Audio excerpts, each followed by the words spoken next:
বন্ধুরা, যুগে যুগে নমরুদ আর ফিরাউনের আবির্ভাব হয়। প্রতিটা জামানাতে, প্রতিটা যুগে আপনি দেখবেন কোনো না কোনো নমরুদ এসেছে, কোনো না কোনো ফিরাউন এসেছে। এই ফিরাউন আর নমরুদ আপনারা চিনতে পারতেন যদি এ জামানাতেও কোরআনের মতো কিতাব আর নবী আর রসুলের মতো ব্যক্তিত্ব আসতো। আপনারা পাইতেন আবু জেহেল কোনটা, ওকবা সাইবা কোনটা, মুগিরা কোনটা, আপনারা সব প্রতিটা পদে পদে খানে খানে আপনার টের পাইতেন আবু বকরকে, ওমরকে, উসমানকে।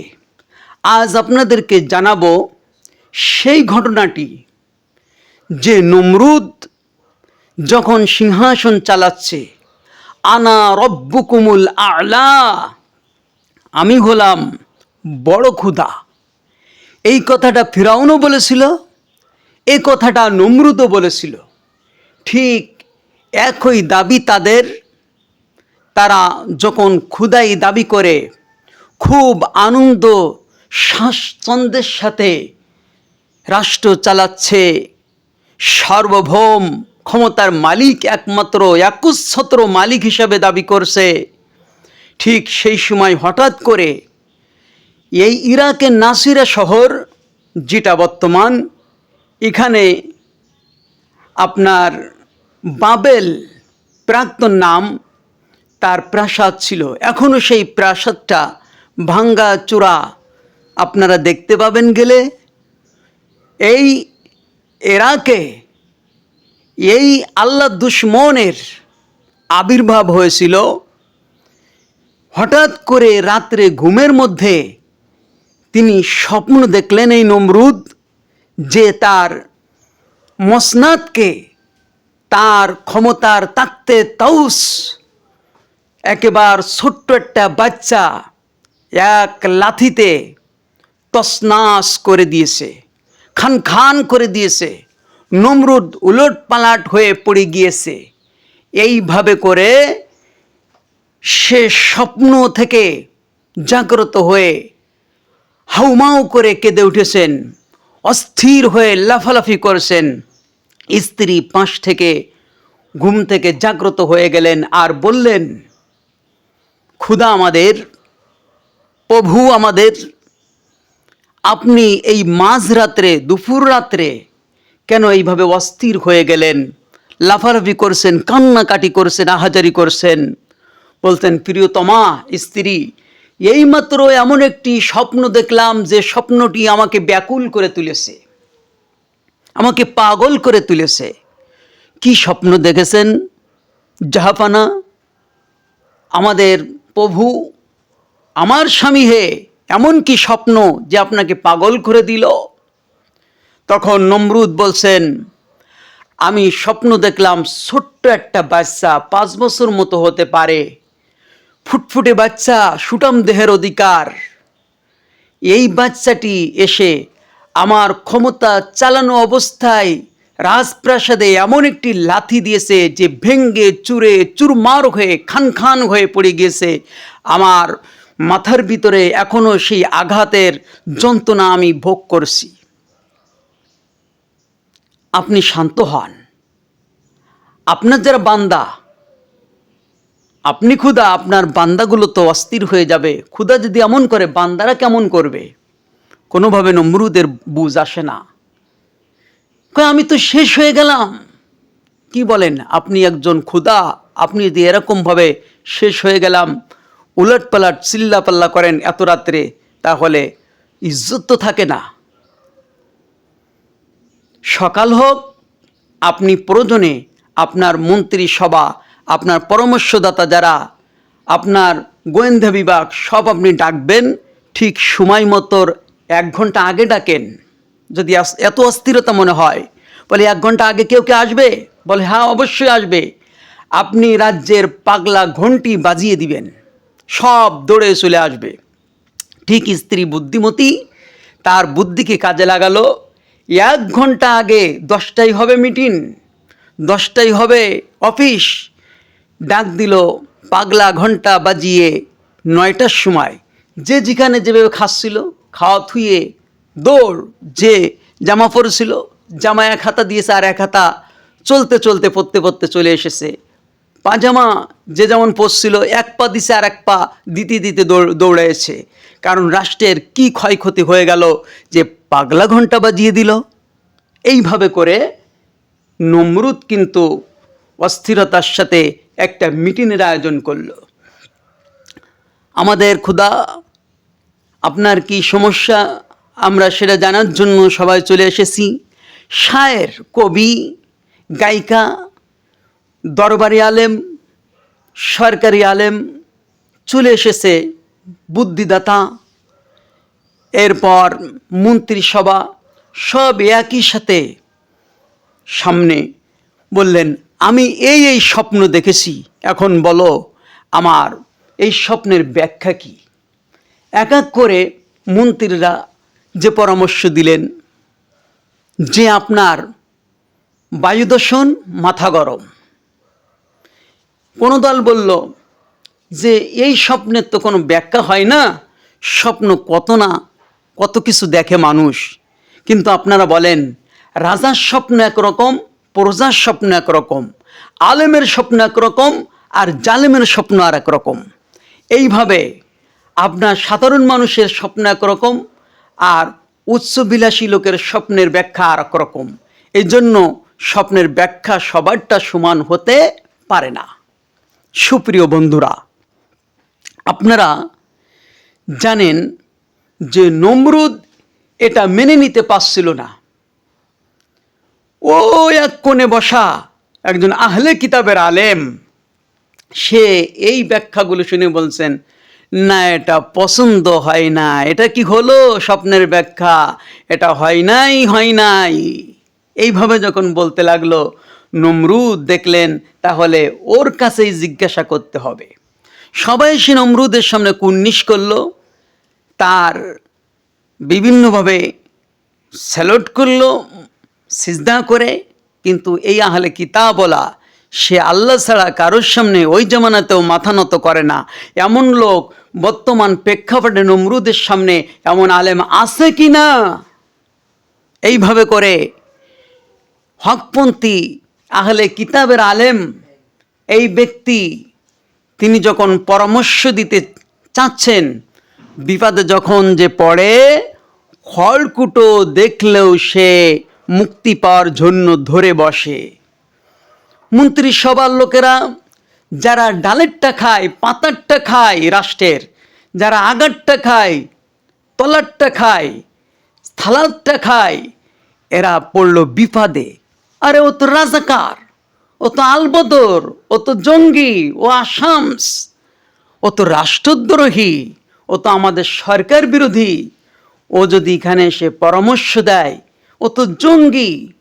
এই ধরনের কথা নমরুদকে বুঝাতে লাগলো। নমরুদ যখন তার কাছে ডাকলো, সামনে ডাকলো, এইভাবে করে নমরুদ বললেন, ও যত ধরনের আমার রাষ্ট্রের বিরোধী হোক না কেন, আমাকে পছন্দ না করুক, কিন্তু তার পরামর্শ আমি একটু শুনতে চাই, সে স্বপ্নের ব্যাখ্যা কি দিতে চায়।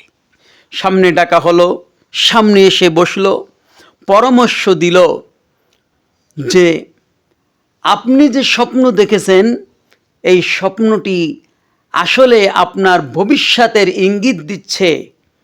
আল্লাহ পাক একজন নবীকে আনবেন, ছোট্ট নবী, যে নবী জন্মগ্রহণ করবেন অচিরেই, আর সে আপনার এই ক্ষমতা তাকতে তাউসকে ভেঙ্গে চুরমার করে আপনার শিরকিয়াতের এই সমস্ত মসনাদকে সে উলটপালট করে ওহী প্রদত্ত সিংহাসন কায়েম করবেন, ওহীর রাজ্য কায়েম করবেন। আপনার এই মসনাদ সে খান খান করে দিবেন।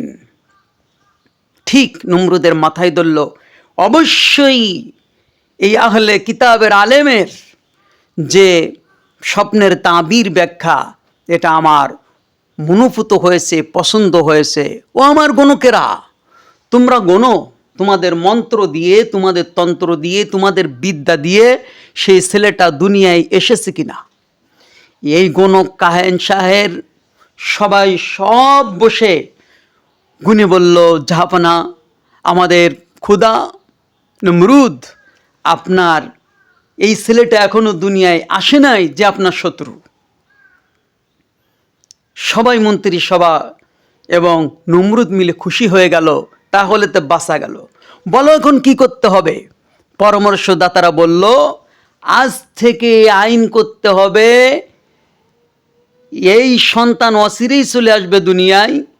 এই জন্য যারা বিবাহিত তাদেরকে, পুরুষদেরকে জেলখানায় ঢুকাতে হবে। আপনার এই সুউচ্চ প্রাচীরের জেলখানায় সকল পুরুষদেরকে ঢুকাতে হবে, আর নারীরা বাড়িতে থাকবে। এইভাবে করে সন্ধ্যার মধ্যে আপনি এই কাজটি করে ফেলুন, নইলে এই সন্তানের জন্ম হয়ে যাবে খুব দ্রুত। জেলখানায় ঢুকাই দেওয়া হলো বিবাহিতদের, আর অবিবাহিত যারা, তাদেরকে বিবাহ বন্ধনে আবদ্ধ হওয়া পরিপূর্ণ নিষিদ্ধ করা হলো। এমন জালেম, এমন নমরুদের আচরণ, এমন রাষ্ট্রদ্রোহী আইন, মানবতার বিরুদ্ধে আইন এখনও নমরুদেরা করে কি না? এখনকে নমরুদেরাও একইভাবে মানবতার বিরুদ্ধে আইন করে, একই সিস্টেমে নমরুদও আইন করত। সম্মানিত বন্ধুরা, আল্লাহ রব্বুল আলামিন যদি চান তার কোনো বান্দাকে পৃথিবীতে আনবেন, তাহলে এমন আইনে কি বন্ধ করা যাবে? ফাদাম্মারনাহা তাদমিরা। আল্লাহ রব্বুল আলামিন তার অহংকারকে চূর্ণ বিচূর্ণ করে দিতে পারেন, মাটির সাথে মিশা দিতে পারেন, কোনো আইনে ঠেকাতে পারে না। যুগে যুগে দেখবেন যারা নমরুদের মতো আইন করেছে, তারা সেই আইনের ফকরে তাদের মাথা ঢুকে গিয়েছে, আর তারা নিশ্চিহ্ন হয়ে গিয়েছে। আর আল্লাহর প্রিয় বান্দারা, তাদের মর্যাদা আল্লাহ পাক সুচ্ছ করে দিয়েছেন। বলেন সুবহানাল্লাহ। সম্মানিত উপস্থিত বন্ধুরা আমার, ভাইরা আমার, এই নমরুদের আইনে চলছে। এই চলা অবস্থায় আজর যার ছাড়া কোনো জায়গায় এই মূর্তির উপাসনা উদ্বোধন করার কাজ সম্পন্ন হতো না। যিনি এই ধর্মমন্ত্রীর কাজগুলো করতেন, ঠাকুরের কাজগুলো করে যেতেন, একটা প্রধান যিনি ধর্মগুরু, আজর প্রায় 8 মাস হয়ে গিয়েছে স্ত্রী থেকে ছিন্ন। হঠাৎ করে ঘুমের ভিতরে দেখছে যে তার স্ত্রী তার সামনে বিভিন্ন ছলে ভলে কলে কৌশলে তার স্ত্রী তার সামনে হাজির হয়ে বলছে যে, স্বামী হে, আর কতদিন হবে এইভাবে দূরে থাকবে? এসো না, একটু আমরা এক জায়গায় একত্রিত হই। ঠিক স্ত্রীও যে স্বপ্ন দেখলেন স্বামীর ব্যাপারে, আবার স্বামী স্ত্রীর ব্যাপারে একই স্বপ্ন দেখলেন। এই স্বপ্ন দেখে আজর আর স্থির থাকতে পারলেন না। এই রাষ্ট্রের এই কারাগার থেকে ওই রাত্রেই সে মনের উদ্দীপনায় আগ্রহে 10-10টি গেট, যেখানে প্রতিটা গেটে 2 জন করে পাহারাদার রয়েছে, আল্লাহ পাকেরও লীলা খেলা। ওয়ামাকারু ওয়ামাকারাল্লাহ, মানুষেরও ষড়যন্ত্র করে, আল্লাহু খায়রুল মাকিরিন, আর আল্লাহরও এই ষড়যন্ত্রের মোকাবেলা একটা প্রতি উত্তর রয়েছে। আল্লাহ তাআলা এদের উপরে ষড়যন্ত্র করেন। আল্লাহ রব্বুল আলামিন এই নমরুদের প্রধানের ভিতর দিয়ে তার বান্দাকে যদি আনতে চান, বাইরের কারোর ঠেকানোর বা রাজপ্রাসাদের কারোর ঠেকানো কোনো সুযোগ নাই। ঠিক 10-10টি গেট পার হলেন। প্রতিটা গেটে যখন হাত দিলেন, গেট মাটির সাথে ডেবে গেল। যারা পাহারাদার তাদেরকে আল্লাহ তাআলা ঘুমের ব্যবস্থা করিয়ে দিলেন। এমনকি 9 নম্বর গেট আর 10 নম্বর গেট আল্লাহরা বলি করতে লাগলো, আচ্ছা বলো তো, কেউ কি পার হয়ে গেল নাকি? আমাদের তো একটু ঘুম এসে গিয়েছিল। তখন 9 নম্বর আল্লাহ 10 নম্বরকে বলে, এই কথা আর বলো না, ঘুমাই পাহারা দাও। আমরা যদি বলি আগামীকাল রাষ্ট্রের কাছে আমাদের মাথা কল্লা সব কাটা পড়ে যাবে, ঠিক মতোই চলছে সব, কোনো কথা বলো না। এইভাবে করে চলছে। এখন ঠিক আজরও তার ভিতর দিয়ে পার হয়ে গেল, পাঞ্চার হয়ে গেল। এইভাবে করে আজর তার বাড়ির দরজায় যখন পৌঁছে গেল, স্ত্রীকে ডাক দিল। স্ত্রীর জন্য সামনে এসে আগিয়ে রয়েছে। স্ত্রী যখন এক ডাকের বেশি 2 ডাক লাগলো না, জিজ্ঞাসা করলেন, স্ত্রী তুমি কি রাত্রে ঘুমাও নাই? বলল, তুমি কেন এখানে? বলে, আমি এই স্বপ্ন দেখেছি। বলে, আমিও তো এই স্বপ্ন দেখেছি। যদি স্বপ্ন যদি উভয়জন দেখে থাকি তাহলে কোনো কথা নাই, ভিতরে এসো। তা তুমি যে আসলে রাষ্ট্র যদি টের পায় তাহলে তোমার অবস্থা কি হবে? তোমার তো কল্লা কাটা পড়ে যাবে। বলে, স্ত্রী এই আইন তো আমরা করেছি, এটা তো আমাদের জন্য না, আমাদের বিরুদ্ধে যারা তাদের জন্য আইন করেছি। বর্তমানে নমরুদ ফিরাউন যারা প্রতিটা জামানায়, এদেরও একই কাজ, নিজেদের জন্য না অপরকে শায়েস্তা করতে গিয়ে দেশে এই ধরনের মানবতা বিরোধী আইন করে। এই আইন যুগে যুগে এখনো করছে কি না? এইভাবে করছে। ঠিক স্ত্রীর সঙ্গে সময় দিল। এই রাত্রে এই অবস্থায় হজরত ইব্রাহিম আলাইহিস সালামের জন্ম মায়ের উদরে তৈরি হয়ে গেল। সুবহানাল্লাহ। এইভাবে করে আজর আবার সেই রাজপ্রাসাদে ঢুকে গেলেন ঠিক ঠান্ডা মাথায়। পরে এক্ষণে যখন আবার গণনা হলো তখন বলল, খুদা আমাদের সেই শত্রু, আপনার শত্রু, সে তো মায়ের উদরে চলে এসেছে। তখন নমরুদ বললেন, তাহলে এদেরকে এইভাবে জেলখানায় রেখে কি প্রয়োজন আছে? জেলখানা থেকে ছেড়ে দেওয়া হলো। ঠিক ছেড়ে দেওয়া হলো সন্ধ্যার ভিতরে। আর এদিকে পথে যখন যাচ্ছে আজর, তখন এক একজন এক এক রকম বলছে আজরকে, জানো তোমার স্ত্রীর স্বভাব খারাপ। 21 দিন পর বলছে তোমার স্ত্রীর স্বভাব খারাপ। তোমার স্ত্রী এইভাবে করে প্রতিনিয়ত কোথায় যেন যায়, কার সাথে তার রিলেশন আছে, কার সাথে সে সময় দেয়, রাত্রেবেলায় জঙ্গলের দিকে যায়, পাহাড়ের এলাকায় যায়, রাত যখন গভীর হয় তখন সে চলে যায়। ঠিক আজর চিন্তা করলেন, আজকে তো মুক্তি পেয়ে গিয়েছি, আজকে এই কথা শুনছি, তিনজন আমাকে এই অভিযোগ দিয়েছে, অবশ্যই অভিযোগ সত্য হবে। আজর স্ত্রী পাশে ঘুমাইল, কিন্তু ঘুমানোর ভান ধরল। স্ত্রীও দেখে স্বামী ঘুমাই গিয়েছে, আর স্ত্রীর অবস্থা দেখে তার অন্তরে যন্ত্রণা জ্বালা পোড়া, সে ঘুমায় না। আজরের মনে আরো সন্দেহ গভীর হতে লাগলো। আজর দেখলো একটু পর আমার স্ত্রী গুছাই গাছায়ে সুন্দরভাবে সজ্জিত হয়ে ঘর থেকে বেরোয় যাচ্ছে। আজরও পাঁচ পিছন পিছন লেগে স্ত্রীর পিছনে পিছনে হাঁটতে লাগলো। স্ত্রী সেটা জানে না। ঠিক নিয়মতান্ত্রিকভাবে মানুষ বলে, বটের ছায়া আর মায়ের মমতা, এই 2 জিনিস ছিন্ন করা যায় না। স্ত্রীর মায়া দেওয়া সন্তানের দিকে রয়েছে।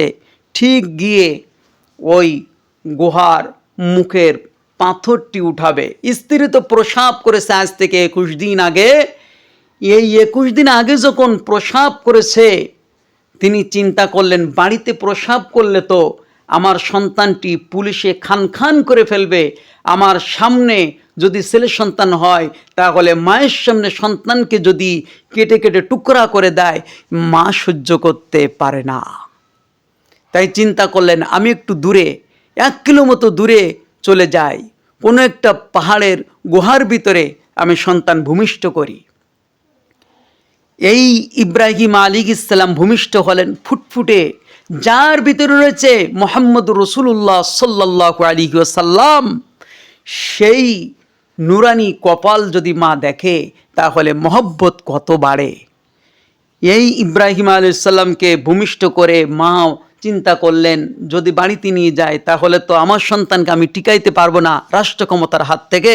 তা না করে এখানে পাথর দিয়ে চাপাতে যাই, এখানে কিছু মাছি মশা কীটপতঙ্গ খেয়ে যাক, এটা সহ্য করা যায়, আমি আবার এসে দেখে যাব এই অবস্থাটা, কিন্তু আমি সরকারের নির্যাতন দেখতে পারবো না। এখনো এমন রয়েছে সরকারের নির্যাতন মানুষেরা দেখতে চায় না, এমন জালেম পৃথিবীতে আসে। আমরাও দেখেছি এই নির্যাতন, আইনা ঘরের মতো নির্যাতন, গুমের মতো নির্যাতন, বিনা অপরাধে ডান্ডাবাড়ি পরানোর মতো নির্যাতন, এইভাবে ফাঁসির কাস্টে বিনা অপরাধী মানুষকে ঝুলানো নির্যাতন, এইভাবে করে মানুষের মামলার মামলা, হামলার হামলা, এইভাবে করে চাকরিচ্যুত, কত ধরনের নির্যাতনের স্টিম রুলার এই বর্তমান যারা যুগে যুগে নমরুদ এসেছে তারা এই কাজগুলো করে গিয়েছে। প্রিয় হাজিরিন, সংক্ষিপ্তভাবে বলি, ইব্রাহিম আলাইহিস সালামের মা নিয়মতান্ত্রিকভাবে যায়, এবারে যাচ্ছে স্বামী পিছন পিছনে। কিন্তু নবীদের একটা সিফাত আল্লাহ তাআলা এমন করেছেন যে একদিনই 1 মাসের বড় হয়। মা এইভাবে চাপা দিয়ে আসলেন, পরদিন গেছেন যে দেখি আমার সন্তানটা কেমন আছে। যখন পাথরটি উঠিয়েছেন গুহার মুখ থেকে, দেখে সন্তান মার দিকে কেমন যেন তাকিয়ে আছে, চাঁদের মতো সন্তান দেখা যায়, একদিনকে সন্তান দেখা যায় 1 মাসের মতো বড় হয়ে গিয়েছে। সুবহানাল্লাহ। এই সন্তান দেখে মা আনন্দে আত্মহারা হয়ে গিয়েছেন, কোলের ভিতরে উঠালেন, গুহার ভিতরে গিয়ে আর দুধ খেতে দিচ্ছেন। কিন্তু প্রথম দিন দুধ খেয়েছেন, দ্বিতীয় দিন এখন আর দুধ খেতে চাচ্ছে না। মা এত চেষ্টা করে, দুধ আর খায় না। এই অবস্থাতে মা দেখতে পাইলেন যে তার আঙ্গুল গালে দিচ্ছে, আঙ্গুল দিয়ে ঢক ঢক করে দুধ বের হচ্ছে, আর সে আনন্দে খেতে আসে। 5টি আঙ্গুলে আল্লাহ তাআলা 5টি বেহেশতের নহর জারি করে দিয়েছিলেন। পানির নহর ছিল, মধুর নহর ছিল, দুধের নহর ছিল, এইভাবে করে সালসাবিল আল্লাহ তাআলা জারি করে দিলেন। মা দেখলেন কোনোটা দিয়ে মধু খায়, কোনোটা দিয়ে দুধ খায়, কোনোটা দিয়ে পানি খায়। এইভাবে মা দেখলেন তার খাওয়ার কোনো অভাব নাই। আর এই জান্নাতের আল্লাহর প্রদত্ত নিয়ামতের খাবার খেয়ে প্রতি একদিনে 1 মাসের বড় হয়। এইভাবে করে 21 দিন যখন হয়ে গিয়েছে, তখন 21 মাসের বড় হয়ে গেছে। আজ ওর 5 চলে এসেছে যে স্ত্রীকে শায়েস্তা করবে। এই স্ত্রীকে শায়েস্তা করার জন্য পিছনে দেখে যে ঠিক স্ত্রী গুহার থেকে পাথর সরে ওই ঢুকে গিয়েছে গুহার ভিতরে। চিন্তা করলেন ওর ভিতরেই হয়তো তার রিলেশনের সেই ব্যক্তি পুরুষ অবশ্যই আছে। মারার জন্য যখন লাঠি নিয়ে ধাওয়া করলেন, দেখে গুহার ভিতরে ফুটফুটে সন্তানের পাশে মা শুয়ে আছে। সুবহানাল্লাহ। তিনি অন্য কেউ নয়, তিনি হলেন আমাদের মুসলমানদের জাতির পিতা হযরত ইব্রাহিম আলাইহিস সালাম। মিল্লাতা আবিকুম ইব্রাহিম ওয়া সাম্মাকুমুল মুসলিমিন। আমাদের নাম যিনি রেখেছেন মুসলমান, সেই ইব্রাহিম খলিলুল্লাহ। ইব্রাহিম খলিলুল্লাহ তখন মাত্র 21 দিন বয়স। আব্বা দেখলেন অত সুন্দর সন্তান, বড় সন্তান কোত্থেকে পাইল। স্ত্রীর কাছে যখন জিজ্ঞাসা করলেন, স্ত্রী এ কে?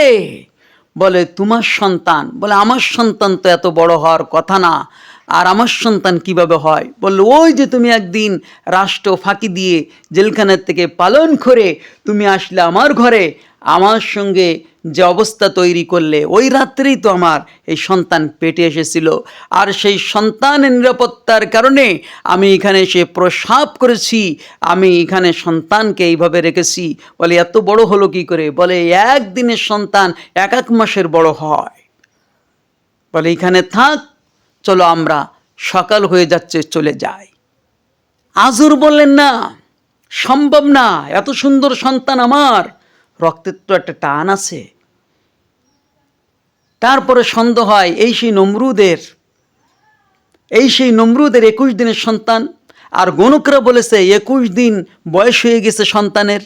তাহলে এই সেই আমাদের সেই ক্ষুধার একমাত্রই শত্রু হবে, কিন্তু তারপরেও নিজের সন্তান, নিজের রক্ত, এটার টান ওর থেকে আরো বেশি। ঠিক আজর বললেন স্ত্রী, সন্তানকে রাখা যাবে না, কোন চোর বদমাইশ এসে চুরি করে নিয়ে যেতে পারে এত সুন্দর আমার সন্তান, আমি রেখে যেতে পারি না। স্ত্রী বলে 21 দিনে চুরি হয় নাই, আর তোমার এখনই চুরি হয়ে যাবে? এইভাবে যখন স্বামী স্ত্রী তর্ক বিতর্ক শুরু হলো, তখন স্বামী বলছে, না, এত সুন্দর সন্তান, আমার সন্তান রেখে যেতে পারি না। তাহলে বাড়ি নিয়ে গেলে যখন পুলিশ আসবে, যখন গোয়েন্দা বিভাগ আসবে, তখন কি উত্তর দিতে হবে? স্বামী তখন শিখাই দিচ্ছেন স্ত্রীকে, উত্তর দিতে হবে, তুমি বলবে এটা আইনের 2 বছর আগের সন্তান। অর্থাৎ আল্লাহ 21 দিনের সন্তানকে 21 মাসের বয়স দিয়ে দিয়েছেন, 21 মাসের সুঠাম দেহ দিয়ে দিয়েছেন। যখন বাড়িতে নিয়ে যাচ্ছেন, আব্বা একবার কোলে নেয়, মা একবার কোলে নেয়, আনন্দের সাথে দুইজনা মিলে আল্লাহ পাক দেখেন, আল্লাহ পাকের শত্রুর হাতে আল্লাহ পাক মানুষ করেন তার দুশ্মনকে। নিয়ে গেলেন বাড়িতে, যখন নিয়ে গেলেন, অডিটে যারা আসলো, যারা গোয়েন্দা বিভাগ আসলো, পুলিশ আসলো, সব বাড়ি তল্লাশি, প্রতিটা বাড়ি তল্লাশি। এই তোমার কি কোনো ছেলে মেয়ে হয়েছে নাকি? তোমার কি কোনো ছেলে হয়েছে? মেয়ের প্রতি কোনো তাদের টার্গেট না, টার্গেট হচ্ছে যে রাজপ্রাসাদে লাথি দিয়েছে সেটা মুজাক্কার, সেটা হলো ছেলে। ঠিক একইভাবে তোমার কি কোনো ছেলে হয়েছে? আজরের স্ত্রীকে বলছে। আজরের স্ত্রী বলছে, ছেলে হয়েছে কি হয়নি তোমরা দেখো। একটু পরে দেখে ওই যে একটা সন্তান দেখা যায়, বলে দারোগা সাহেব, এই যে সন্তান দেখা যায়, এই যে একটা এই সন্তান। তখন দারোগা বলছে, এই ওটা তো বুড়া হো না, ওটা তো বুড়া সন্তান, ও তো বড়, মার খাবি।